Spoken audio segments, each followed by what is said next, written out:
விடுதலை சிறுத்தைகள் கட்சியின் நிகழ்ச்சியாக இருந்தால் அப்படி எந்த வரம்பும் தேவைப்படாது. ஆனால் இது ஒரு பொதுத்துறையில் பணியாற்றக்கூடிய பணியாளர்களின் நலச்சங்கத்தின் பொன்விழா. ஆகவே அவர்களின் நலன்களை கருத்தில் கொண்டு நாம் செயல்பட வேண்டிய ஒரு தேவை உள்ளது. அண்ணாமலை அவர்களிடத்திலே நான் கேட்டுக்கொண்டேன், இடையிலே பலரையும் பேச வைக்க முயற்சிக்க வேண்டாம், சட்டமன்ற உறுப்பினர்களை நேரடியாக பேச சொல்லுங்கள், நேரத்தை முடிந்த அளவுக்கு சுருக்கி நிகழ்வை முடித்துக் கொள்ளுங்கள் என்று கேட்டுக்கொண்டேன்.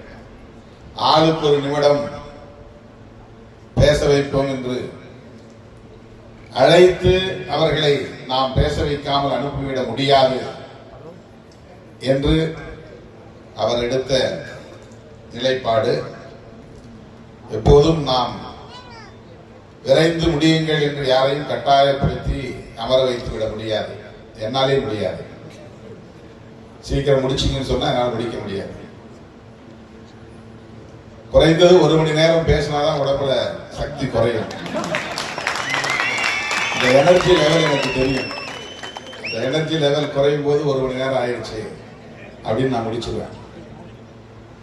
ஆனா இப்ப அந்த மாதிரி போக மாட்டேன், பயப்பட வேண்டாம். காலையில் நிறைய பேர் நீங்கள் பணிக்கு செல்ல வேண்டும். 50 ஆண்டுகளை கடந்திருக்கிறது இந்த நலச்சங்கம். 1973 தான் முதலாக இங்கே இந்த அணுசக்தி துறையின் முதல் யூனிட் உருவாக்கப்பட்டது என்று இன்றைக்கு நம்முடைய நிலைய இயக்குனர் விவரித்தார். 74லேயே நலச்சங்கம் தொடங்க பெற்றிருக்கிறது. இந்த நலச்சங்கத்தின் முன்னோடிகளை இந்த நேரத்தில் நாம் நினைவு கூர்ந்து அவர்களுக்கு நன்றி சொல்ல கடமைப்பட்டிருக்கிறோம். இன்றைக்கு நான் உங்கள் சங்கத்தின் காப்பாளராக இருக்கிறேன் என்று சொன்னால் அதற்கு நீங்கள் மட்டுமே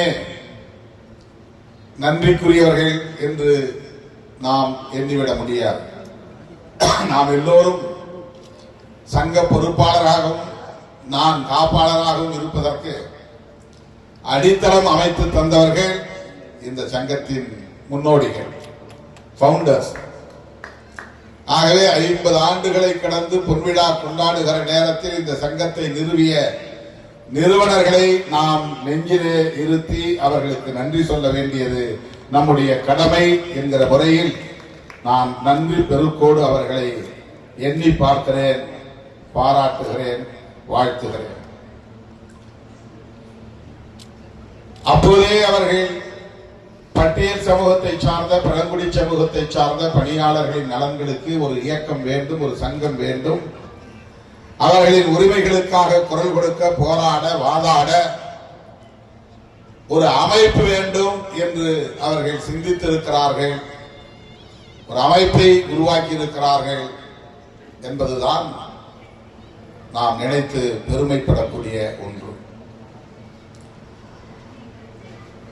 அடுத்தடுத்து வந்த தலைவர்களும் இந்த சங்கத்தை நல்ல முறையிலே காப்பாற்றி வந்திருக்கிறார்கள், உயிர்ப்போடு வைத்திருந்திருக்கிறார்கள். அடுத்தடுத்த தலைமுறையினரிடம் இந்த சங்கத்தை ஒப்படைத்திருக்கிறார்கள். அப்படி ஒரு அஞ்சல் ஓட்டத்தை போல ஒரு தலைமுறைக்கு பிறகு இன்னொரு தலைமுறை, அந்த தலைமுறைக்கு பிறகு அடுத்த தலைமுறை என்று இந்த சங்கம் அடுத்தடுத்து கைகள் மாறி மாறி வந்து இன்றைக்கு பொன்விழா கொண்டாடுகிறது. அந்த வாய்ப்பை அண்ணாமலை அவர்களின் தலைமையிலான சங்க பொறுப்பாளர்கள் பெற்றிருக்கிறார்கள் என்பது வரலாறு அவர்களுக்கு தந்திருக்கிற ஒரு அரிய வாய்ப்பு. அப்படிப்பட்ட ஒரு பொன்விழாவை கொண்டாடுகிற சூழலில் நான் காப்பாளராக இருந்த அந்த விழாவிலே பங்கேற்கிற ஒரு வாய்ப்பு எனக்கு கிடைத்திருப்பதும் எனக்கு பெருமை அளிக்கிறது. ஒரு சங்கத்தை உருவாக்குவது என்பது ஏதோ பெயருக்கு என்று இல்லாமல் அதை உயிர்ப்போடு வைத்திருப்பது ஒரு போராட்டம். ஒரு இயக்கம் தொடர்ந்து இயங்கினால் மட்டும்தான் பல தலைமுறைகளை கடந்து அது நிற்கும். வெறும் கோரிக்கைகளுக்கானதாக மட்டுமே இல்லாமல் மக்களின் நலன்களை கருத்தில் கொண்டு புரட்சியாளர் அம்பேத்கர் அவர்களின் கொள்கைகளை ஏற்றுக்கொண்டு தந்தை பெரியாரின் அரசியலை புரிந்து கொண்டு அதன் அடிப்படையில் ஒரு அரசு ஊழியர் அல்லது பொதுத்துறை ஊழியர் சங்கமாக மட்டுமே செயல்படாமல் மக்களுக்கான சங்கமாகவும் இது இயங்கிக் கொண்டிருக்கிறது. சுற்று வட்டாரத்தில் உள்ள பொதுமக்களின் நலன்களுக்கான ஒரு சங்கமாகவும் இது போராடி கொண்டிருக்கிறது என்பதற்கு சான்று உங்களோடு கைதான புதுப்பட்டினம் முன்னாள் ஊராட்சி மன்ற தலைவர் ஃபக்கீர் முகமது அவர்களின் ஈடுபாடு. உங்களோடு சேர்ந்தவர் கைதாகி சிறை செல்லக்கூடிய அளவுக்கு இந்த பகுதியில் வாழக்கூடிய மக்களோடு நீங்கள் இணைந்து பிணைந்து நிற்கிறீர்கள். அவர்கள் உங்களோடு பின்னி பிணைந்து இருக்கிறார்கள் என்பதை அந்த ஒரு நிகழ்வே நமக்கு சான்றாக இருக்கிறது. நான் பேசுவதற்கு முன்னதாக சமூக நீதிக்காக போராடி சிறை சென்றவர்களை எல்லாம் நீங்கள் வாழ்த்த வேண்டும், அவர்களுக்கு நினைவு பரிசு வழங்க வேண்டும், அதன் பிறகு நிறைவாக நீங்கள் உரையாற்ற வேண்டும் என்றுதான் அண்ணாமலை அவர்களின் இடத்திலே சொன்னார். ஏற்கனவே நேரம் கடந்து விட்டது. அதையெல்லாம் முடித்துவிட்டு நான் எப்போது போய் மைக்கை பிடிப்பது? ஆகவே முதலில் நான் 10 நிமிடம் பேசி விடுகிறேன். அவர்கள் அனைவரையும் பொறுமையாக இருக்க சொல்லுங்கள். நான் எத்தனை மணி நேரம் வேண்டுமானாலும் இருந்து அவர்களுக்கு ஆடை போர்த்தி சிறப்பித்து விட்டு செல்லுவேன் என்று கூறிவிட்டுத்தான் உங்கள் முன்னால் நான் இருக்கிறேன். ஆகவே ஒரு இயக்கம் அல்லது சங்கம் வெறும் பணியாளர்களின் ஊழியர்களின் கோரிக்கைகளுக்காக மட்டுமே இயங்குவதாக இல்லாமல் அதனை தாண்டி ஒரு கோட்பாட்டுக்காகவும் இயங்குகிறது. அதுதான் சமூக நீதி என்கிற கோட்பாடு. அந்த புரிதல் இந்த சங்கத்திற்கு இருக்கிறது என்பதுதான் பாராட்டுதலுக்குரியது. எந்த சங்கமாக இருந்தாலும் ஒரு கோட்பாட்டு புரிதல் தேவை, கொள்கை புரிதல் தேவை. அந்த கோட்பாட்டை பாதுகாப்பதற்காக நாம் போராட வேண்டும் என்கிற துணிச்சல் தேவை. அப்படி போராடுகிற போது ஏற்படுகிற பின் விளைவுகளை எதிர்கொள்ளக்கூடிய அளவுக்கான தெளிவு தேவை. அதுதான் ஒரு சங்கத்தை உயிர்ப்போடு வைத்திருக்கும். அந்த சங்கத்தை வழிநடத்தக்கூடிய தலைவர்களை ஆளுமை மிக்கவர்களாக அடையாளப்படுத்தும். எனவே இந்த அணுசக்தி துறையிலே பணியாற்றக்கூடிய பணியாளர்களின் நலன்களை மட்டுமே முன்னிறுத்தக்கூடிய ஒரு இயக்கமாக மட்டுமாக இல்லாமல் புரட்சியாளர் அம்பேத்கர் அவர்கள் முன்மொழிந்த சுதந்திரம், சமத்துவம், சகோதரத்துவம் என்கிற மகத்தான கோட்பாடுகளுக்காக, சமூக நீதி,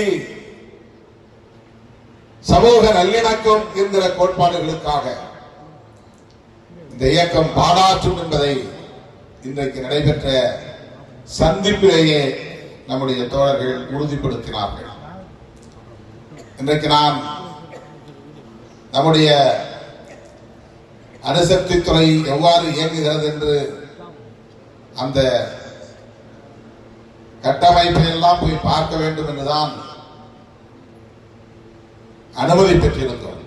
உள்ளே சென்று எல்லாவற்றையும் பார்க்க வேண்டும், அது எப்படி இயங்குகிறது என்பதை தெரிந்து கொள்ள வேண்டும் என்கிற பேராவலோடு வந்தோம். ஆனால் காலம் தாழ்ந்து வந்ததனால் அடுத்து நிலைய இயக்குநரோடு கலந்துரையாடலில் பங்கேற்றதனால் நேரம் கடந்து விட்டது. அந்த திட்டம் நிறைவேறாமல் போய்விட்டது. 2 சந்திப்பிலேயே 2 மணி நேரம் செலவாகிவிட்டது. அந்த சந்திப்பிலே என்ன பேசினோம் அதுதான் மிக முக்கியமானது. அந்த சந்திப்பிலே இந்த வட்டாரத்தை சார்ந்த பொதுமக்கள் 1972-73 அந்த காலகட்டத்தில் நிலத்தை கையகப்படுத்திய போது அந்த நிலங்களை எல்லாம் பறிகொடுத்து விட்டு வெளியேறிய பொதுமக்கள் அனைவருக்கும் இங்கே வேலை வாய்ப்பு வழங்கப்பட்டதா என்பதை உறுதிப்படுத்த வேண்டும் என்று கேட்டுக்கொண்டோம். அடுத்து புதிதாக உருவாகக்கூடிய வேலை வாய்ப்புகளில் இந்த வட்டாரத்தை சார்ந்த பொதுமக்களுக்கு தகுதியுள்ளவர்களுக்கு வேலை வாய்ப்பிலே முன்னுரிமை வழங்கப்பட்டிருக்கிறதா என்ற கேள்விகளை எழுப்பினோம். இல்லை என்றால் அதில் கவனம் செலுத்த வேண்டும், அவர்களுக்கு முன்னுரிமை வழங்க வேண்டும். முன்னுரிமை வழங்கி இந்த பகுதியில் உள்ள பொதுமக்களை வஞ்சித்து விடக்கூடாது, ஏமாற்றிவிடக் கூடாது என்பதை எடுத்துரைத்தோம். ஏறத்தாழ 1.5 மணி நேரம் அந்த சந்திப்பு நடந்தது. அதே போல ஒப்பந்த பணிகளில் SC/ST மற்றும் OBC சமூகங்களை சார்ந்தவர்களுக்கு முன்னுரிமை வழங்க வேண்டும்.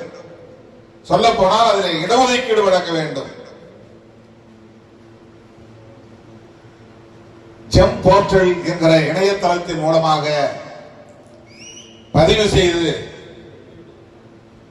அவர்கள் ஏலம் கேட்க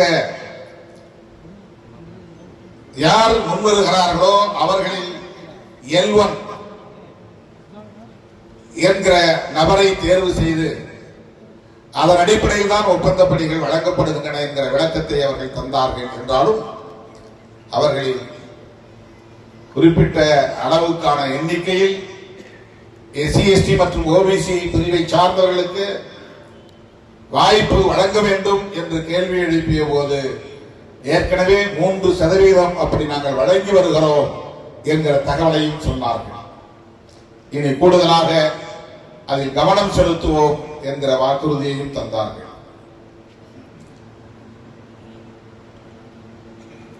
இந்த பகுதியில் வாழக்கூடிய பொதுமக்களின் உடல்நலம் குறித்த கேள்வியை எழுப்பினோம். தண்ணீர், காற்று, உணவுப் பொருள் போன்றவற்றில் மாசு ஏற்பட்டு நஞ்சு ஏற்பட்டு கதிர்வீச்சினால் புற்றுநோய் போன்ற நோய்கள் பரவி அதனால் பொதுமக்கள் பாதிப்படையும் நிலை இருப்பதாக பொதுமக்களிடமிருந்து கருத்துக்கள் வருகின்றன. அதை பற்றியும் உங்கள் கருத்தை எங்களுக்கு தெளிவுபடுத்த வேண்டும் என்ற கேள்வியை எழுப்பினோம். நாங்களே 30 ஆண்டுகள் 40 ஆண்டுகள் என்று இந்த அணுசக்தி துறை வளாகத்தில் இருந்துதான் பணியாற்றுகிறோம். முழு பாதுகாப்பை உத்தரவாதப்படுத்தக்கூடிய வகையில் தான் எல்லா பாதுகாப்பு நடவடிக்கைகளும் மேற்கொள்ளப்பட்டிருக்கின்றன. கண் சிகிச்சை முகாம்களை நடத்துகிறோம். இன்னும் அவர்களுக்கு தேவையான மருத்துவம் தொடர்பான உதவிகளையும் செய்து வருகிறோம் என்று நிலைய இயக்குனர் எங்களுக்கு விளக்கம் கூறினார். அவர்களுக்கு கட்டணம் இல்லாமல் மருத்துவ பரிசோதனைகள் செய்ய, குறிப்பாக அல்ட்ராசவுண்ட் ஸ்கேன் செய்வதற்கும், டயாலிசிஸ் சிறுநீரக நோயால் பாதிக்கப்பட்டவர்களுக்கு சிகிச்சை அளிப்பதற்கும் இங்கே CSR நிதி மூலம் உதவி செய்ய வேண்டும். இந்த பகுதியை சார்ந்த பொதுமக்களை பிள்ளைகளின் குழந்தைகளின் கல்வி மேம்பாட்டுக்கு கல்வி உதவித்தொகைகளை வழங்க வேண்டும், ஊக்கத்தொகைகளை வழங்க வேண்டும் என்றெல்லாம் நிலைய இயக்குநரிடத்திலே விரிவாக பேசினோம். ஆகவே இந்த பணியாளர்களின் நலன்கள் என்பதோடு மட்டுமில்லாமல் இந்த வட்டாரத்தை சார்ந்த பொதுமக்களின் நலன்களையும் கருத்தில் கொண்டு அவர்களுக்கான பாதுகாப்பை உறுதிப்படுத்தும் நோக்கில் இந்த நிறுவனம் செயல்பட வேண்டும் என்பதை வலியுறுத்தி இருக்கிறோம். தோழர்களே, ஒரு நலச்சங்கம் பணியாளர்களின் நலன்களை மட்டுமே கருத்தில் கொள்ளாமல் சமூக அக்கறையோடும் செயல்பட வேண்டும் என்பதற்கு இந்த நலச்சங்கம் ஒரு சான்றாக இருக்கிறது என்பதை இந்த நேரத்தில் நான் மகிழ்ச்சியோடு பதிவு செய்ய கடமைப்பட்டிருக்கிறேன். புரட்சியாளர் அம்பேத்கர் அவர்கள் புதிய இந்தியாவை கட்டமைப்பதற்காக அல்லும் பகலும் சிந்தித்து அரும்பாடுபட்டு இன்னும் பல 10 ஆண்டுகள் வாழ்ந்திருக்க வேண்டியவர் 65 வயதிலேயே காலமாக நேர்ந்தது. பெரியார் 93, 94 வயது வரையில் வாழ்ந்தார். தந்தை பெரியாரை போல புரட்சியாளர் அம்பேத்கர் அவர்களும் 90 வயது வரையில் வாழ்ந்திருப்பாரே. ஆனால் இந்தியா இன்றைக்கு உலக அரங்கில் தலை நிமிர்ந்து நிற்கும். அவர் விரும்பிய புதிய இந்தியாவை கட்டமைத்திருப்பார். சாதிவாத சக்திகள், மதவாத சக்திகள் தலை தூக்கி இருக்க முடியாது. ஆனால் ஒரு கெடுவாய்ப்பாக புரட்சியாளர் அம்பேத்கர் அவர்களை நாம் இழக்க நேர்ந்து விட்டது.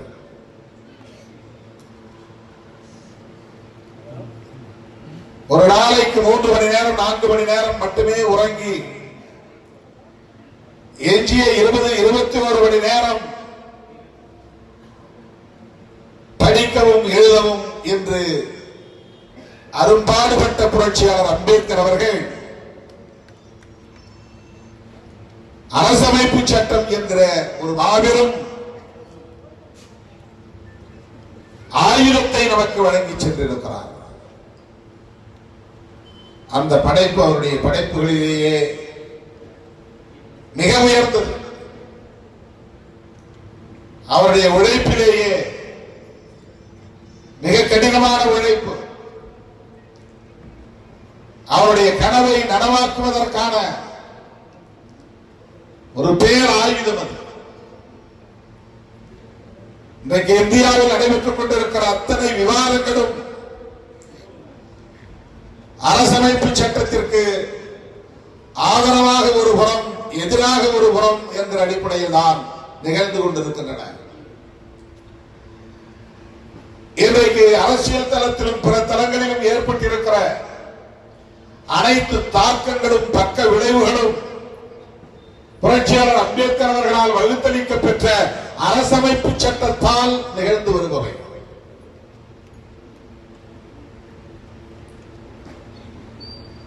ஒருபுறம் RSS வளர்ச்சி அடைந்தது கூட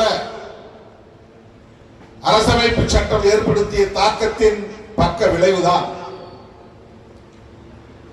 ஒருபுறம் பிஜேபி ஆட்சிக்கு வந்தது கூட இந்த அரசமைப்பு சட்டம் ஏற்படுத்திய தாக்கத்தின் ஒரு கேடான பக்க விளைவுதான். இந்த சட்டம் அவர்களை அச்சுறுத்தியது, அவர்களை உசுப்பியது, அவர்களை விழித்துக் கொள்ள செய்தது, அவர்களை அமைப்பாக்குவதற்கு வழிவகுத்து விட்டது.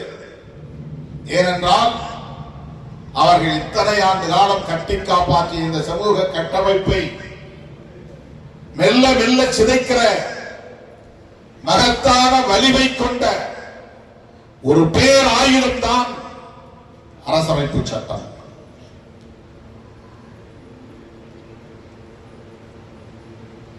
மனு தர்மம், மனு சாஸ்திரம் நடைமுறையில் இருந்த காலத்தில் இன்றைக்கு நாம் பார்க்கிற சமூக கட்டமைப்பு உருவானது. சாதிகள் பல்கி பெருகின. வர்ணாசிரம தர்மப்படி ஆட்சிகள் நடந்தன.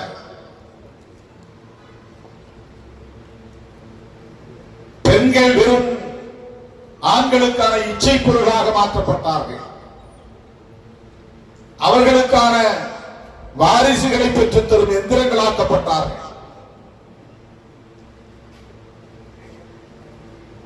வெறும் இச்சை பண்டங்களாக மட்டுமே நடத்தப்பட்டு வந்த இந்த மகளிர் சமூகத்தை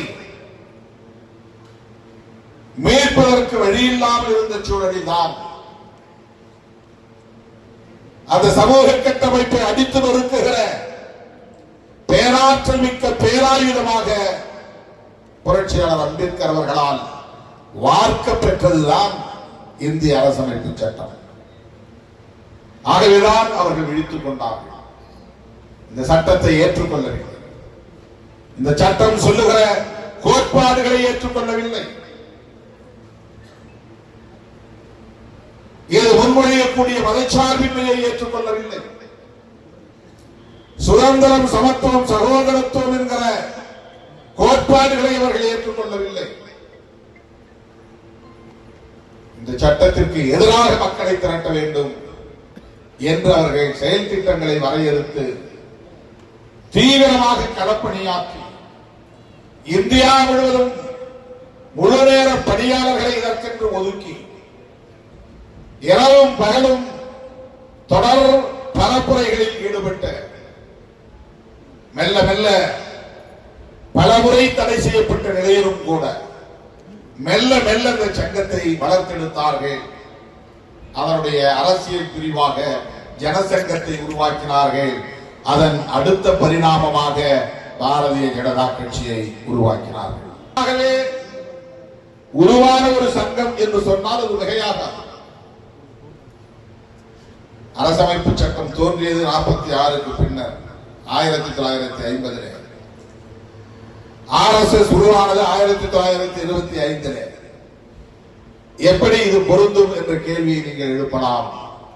அவர்கள் 1925 எந்த நோக்கத்தோடு இந்த சங்கத்தை உருவாக்கினார்களோ அந்த நோக்கத்தை சிதைப்பதற்காக புரட்சியாளர் அம்பேத்கர் அவர்கள் வகுத்த சட்டம் தான் 1957 அரங்கேறுகிறது.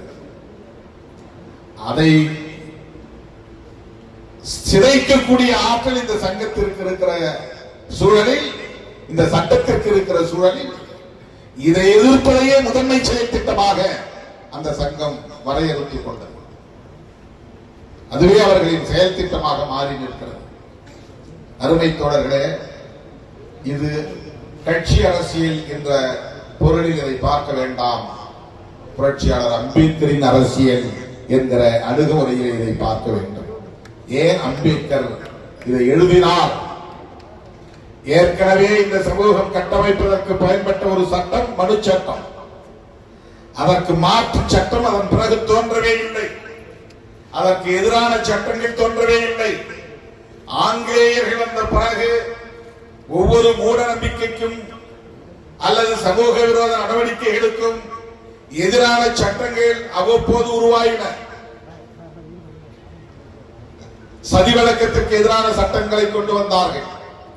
குழந்தை திருமணம் என்கிற பாலிய விவாகத்தை குற்றம் என்று சொல்லுகிற சட்டங்களை கொண்டு வந்தார்கள். இதெல்லாம் பிரிட்டிஷ் ஆட்சி காலத்திலே வந்தது. அவை சட்டங்களாக மட்டுமே வார்க்க பெற்றன. ஆனால் புரட்சியாளர் அம்பேத்கர் அவர்கள் வகுத்தளித்த அரசமைப்பு சட்டம் என்பது உண்மையிலேயே வெறும் சட்டம் இல்லை. அது ஒரு கோட்பாடு. அது ஒரு கோட்பாடு. அது ஒரு டாக்டரின். அது ஒரு மேனிபெஸ்டோ, கொள்கை அறிக்கையில். அரசமைப்பு சட்டத்தின் பிரியாம்பல் என்கிற அந்த முகப்புரையிலே சொல்லப்பட்டிருக்கிற 10 வரிகள் தான் இவ்வளவு பெரிய தாக்கத்தை இந்த சமூகத்தில் ஏற்படுத்தி வருகிறது. இவ்வளவு பெரிய மாற்றங்களை ஏற்படுத்தி வருகிறது. இவ்வளவு பெரிய விவாதங்களை உருவாக்கி கொண்டிருக்கிறது. வலதுசாரிகள் அரசமைப்பு சட்டத்திற்கு எதிராக சிந்திக்கிறார்கள். இடதுசாரிகள் அரசமைப்பு சட்டத்தை பாதுகாக்க போராடி கொண்டிருக்கிறோம். அது இஸ்லாமிய அமைப்புகளாக இருக்கலாம், கிறிஸ்தவ அமைப்புகளாக இருக்கலாம், அல்லது இந்த DAE SC ஊழியர் சங்கமாக இருக்கலாம், விடுதலை சிறுத்தைகள் கட்சியாக இருக்கலாம், கம்யூனிஸ்ட் கட்சிகளாக இருக்கலாம், திராவிட கட்சிகளாக இருக்கலாம். இவை அனைத்தும் வலதுசாரி அரசியலுக்கு எதிராக போராடி கொண்டிருக்கின்றன. ஆனால் அது அரசமைப்பு சட்டத்திற்கு ஆதரவானது, புரட்சியாளர் அம்பேத்கருக்கு ஆதரவானது என்பதை நாம் புரிந்து கொள்ள வேண்டும்.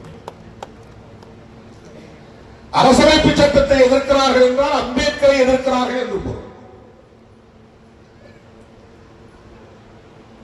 உங்களுக்கு ஒரு கேள்வி எழும், பாஜகவினரே அம்பேத்கர் ஜெயந்தியை கொண்டாடுகிறார்களே, அப்புறம் எப்படி அவங்க அம்பேத்கரின் எதிரிகள் என்கிறீர்கள்? பிரதமரே அம்பேத்கர் சிலைக்கு மாலை அணிவித்து அவர்கள் காலடியை தொட்டு வணங்குகிறாரே, எப்படி அவரை நீங்கள் அம்பேத்கரின் எதிரி என்கிறீர்கள்? அரசமைப்பு சட்ட நாளில் அரசமைப்பு சட்டத்தை தொட்டு உறுதிமொழி ஏற்கிறார்களே, அவர்கள் எப்படி அம்பேத்கரின் எதிரியாக இருக்க முடியும்? திருமாவளவன் சொல்லுவது தவறு. அவர்கள் எப்போதும் அம்பேத்கருக்கு எதிராக இருந்ததில்லை, அரசமைப்பு சட்டத்திற்கு எதிராக இருந்ததில்லை என்று ஒரு கேள்வி எழும். ஆனால் நீங்கள் நுட்பமாக பார்க்க வேண்டும். இவையெல்லாம் அவர்கள் ஒரு உத்திகளாக கையாளுகிறார்கள் என்பதுதான் உண்மை. அவர்களின் உண்மையான எதிரி அரசமைப்பு சட்டம். இன்னும் நுட்பமாக சொல்ல வேண்டுமானால் அவர்களின் உண்மையான எதிரி புரட்சியாளர் அம்பேத்கர். வெளிப்படையாக அவர்களால் சொல்ல முடியாது. பெரியாரை வெளிப்படையாக எதிர்த்து விட முடியும், அம்பேத்கரை எவராலும் வெளிப்படையாக எதிர்க்க முடியாது. சாதியவாதம் பேசுகிற சில்லறைகள் வேண்டுமானால் திருட்டுத்தனமாக அம்பேத்கர் சிலைக்கு செருப்பு மாலை போட முடியுமே தவிர வெளிப்படையாக எந்த ஒரு அரசியல் சக்தியாலும் அம்பேத்கரை எதிர்க்க முடியாது. அதற்கு வாய்ப்பே கிடையாது. உலகத்தில் ஒரு தலைவரை கோடிக்கணக்கான மக்கள், இந்தியாவிலே 30 கோடிக்கு மேலானவர்கள் பல்வேறு சாதிகளாக மாநிலந்தோறும் பிரிந்து கிடக்கலாம். ஆனால் 30 கோடிக்கு மேலான மக்கள் குலதெய்வமாக ஏற்றுக்கொண்ட ஒரு மகத்தான ஆளுமை புரட்சியாளர் அம்பேத்கர். அவ்வளவு பெரிய மக்கள் சமூகத்தை எந்த அரசியல் கட்சியும் பகைத்துக் கொள்ள முடியாது.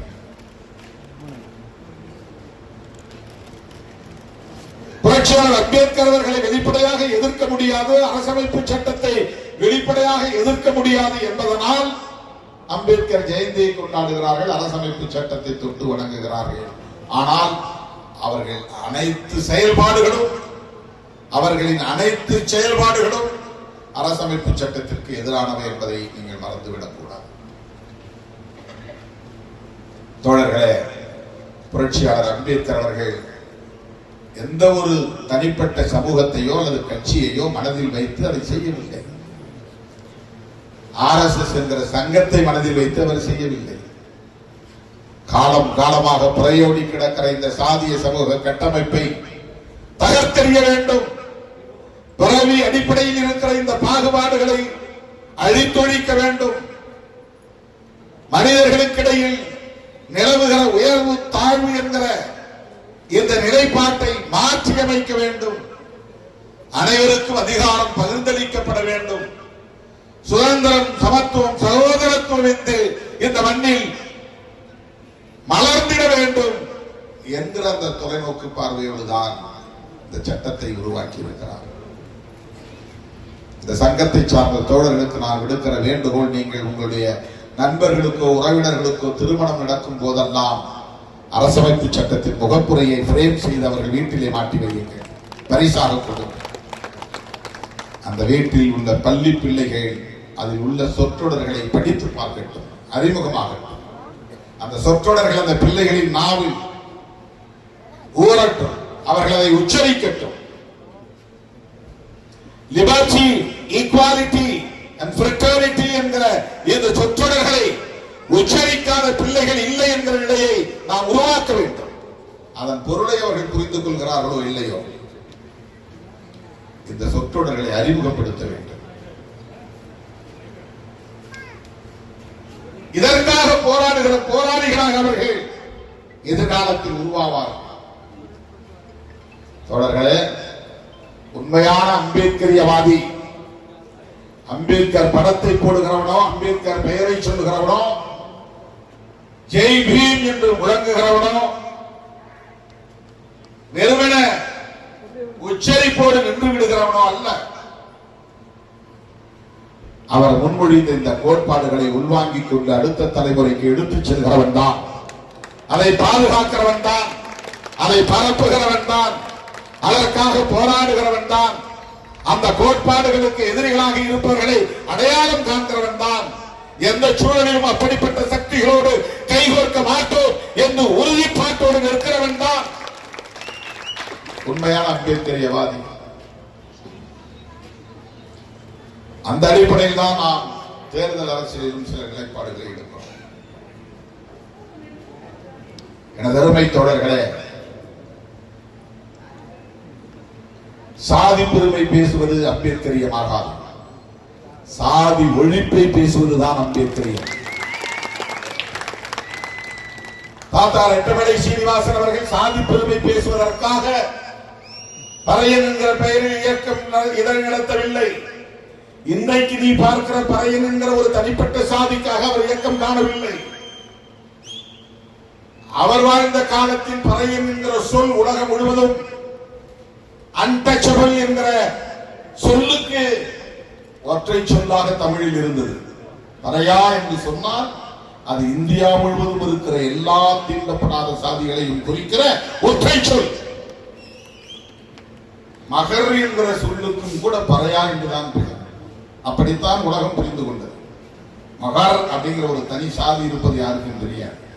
ஆனால் உலகத்தில் எல்லோருக்கும் தெரியும் பறையா என்ற சொல். அது அன்டச்சபிள் என்கிற ஒரு சமூகத்தை குறிக்கிற ஒரு சொல். ஆளும் வர்க்கத்தை எதிர்த்து கலகம் செய்கிறவர்களின் பெயர் அது. ஆளும் வர்க்கத்தை எதிர்த்து நிற்கிற, மூர்க்கமாக எதிர்த்து போராடுகிற ஒரு சொற்றொடர். அதனால்தான் பிரபாகரனை சர்வதேச பறையன் என்றார் சுப்பிரமணிய சுவாமி. அதனால்தான் சதாம் ஹுசேனை சர்வதேச பறையன் என்று சொன்னார் இங்கிலாந்து பிரதமர் ஜான் மேஜர். அவர்கள் என்ன தமிழ்நாட்டில் பிறந்தவர்களா, செங்கல்பட்டிலே பிறந்தவர்களா, கல்பாக்கத்திலே பிறந்தவர்களா? சதாம் ஹுசேனும் அண்ணன் பிரபாகரன் அவர்களும். இந்த பறையா என்கிற சொல் வலதுசாரிகளை எதிர்த்து நிற்கிற போராளிகள் என்று பொருள். பிற்போக்கு சக்திகளை எதிர்த்து நிற்கிற போராளிகள் என்று பொருள். ரெட்டமலை சீனிவாசன் அவர்கள் சாதி பெருமை பேசுவதற்காக அந்த சங்கத்தை தொடங்கவில்லை. சாதி ஒழிப்புக்காக நாம் தலை நிமிர்வோம், தாழ்வெண்ணம் கூடாது என்று உரத்து பேசுவதற்காக அவர் பயன்படுத்திய சொற்றொடர். புரட்சியாளர் அம்பேத்கர் அவர்களோடு இணைந்து பணியாற்றிய பிறகு அதை அவர் கடைபிடிக்கவில்லை, பரப்பவில்லை. நாங்க இந்த சாதி பெருமையா சொல்லுவோம் அப்படின்னா நீ வலதுசாரிக்கு துணை போகிறாய் என்று பொருள். அவன் சாதியை பெருமையா சொல்லும் போது நாங்க எங்க சாதியை பெருமையா சொல்லுவோம் அப்படின்னு சொன்னா நீ RSS காரனுக்கும் பிஜேபி காரனுக்கும் துணை போகிறாய் என்று. அவன் அதுதான் சொல்றான், உன் சாதி பெருமை நீ பேசு, சாதியை காப்பாற்று. சாதி பெருமையை பேசுனா சாதியை காப்பாற்று என்று பொருள். அது எப்படி அம்பேத்கரியமாக முடியும்? சாதியை காப்பாற்றுகிற எந்த நடவடிக்கையும் அம்பேத்கரியமாகாது. அவெல்லாம் பரப்பதற்கு முன்பே சாதியை ஒழிக்க வேண்டும் என்று பேசியவர்கள் புரட்சியாளர் அம்பேத்கர் அவர்களும் தந்தை பெரியார் அவர்களும். மாமேதை காரல் மார்க்ஸ் பாட்டாளி வர்க்கத்தின் மூலம் இங்கே ஒரு புரட்சியை உருவாக்கி சமத்துவத்தை நிறுவ வேண்டும் என்று கனவு கண்டவர். அந்த மாமனிதர்களின் கொள்கை வழியில் விடுதலை சிறுத்தைகள் கட்சி மட்டுமல்ல, பொன்விழா காணும் இந்த நலச்சங்கமும் செயல்படுகிறது, தொடர்ந்து செயல்பட வேண்டும் என்று வாழ்த்தி பாராட்டி வாய்ப்புக்கு நன்றி கூறி முடிக்கிறேன். நன்றி, வணக்கம்.